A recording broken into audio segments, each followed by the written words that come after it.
Caixin, a well-respected Chinese business magazine, reported this week that Zhu Changlin, head of the State Grid's North China operations, is under investigation, leading industry and government sources to believe State Grid could be next in line in the government's campaign against graft. And it was unclear whether the probe into Zhu, which could not be independently verified by Reuters, is related to the audit.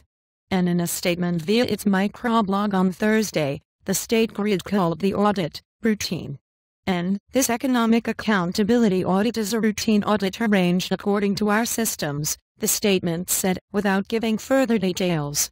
And the statement added that State Grid is one of 14 major state-owned enterprises, including 7 energy-related companies, being audited.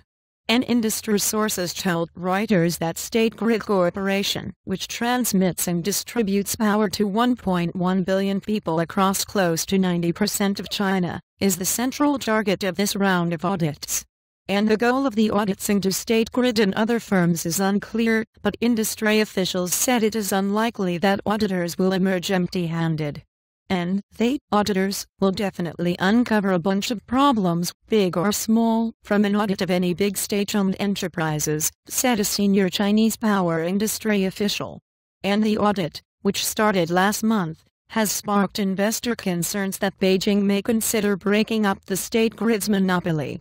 And shares of State Grid subsidiaries that produce power equipment, including Henan Pinggao Electric Co. Limited and XJ Electric, have fallen sharply in the past month. The subsidiaries rely on State Grid's spending on ultra-high voltage power transmission projects to bring in revenue.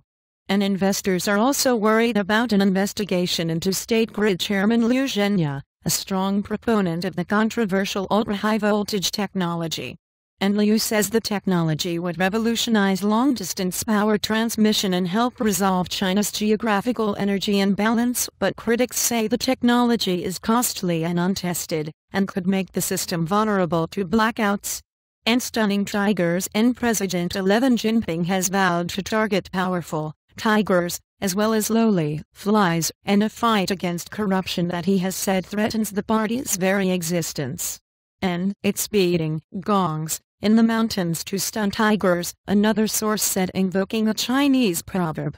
And PetroChina and its parent firm, China National Petroleum Corporation, CNPC, are at the center of one of the biggest corruption investigations into the Chinese state sector in years.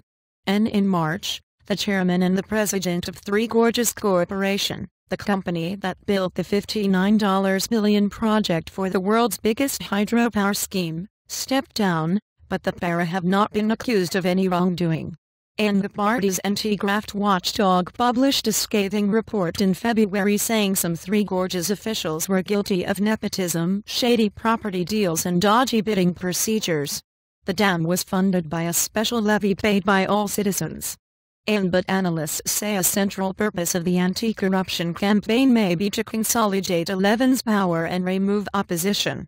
And it is a way to strengthen control, said Johnny Lau, a Hong Kong-based political analyst.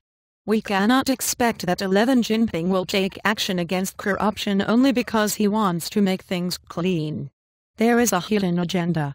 And additional reporting by Li Hui and by Charlie Xu in Hong Kong, editing by Simon Cameron Moore.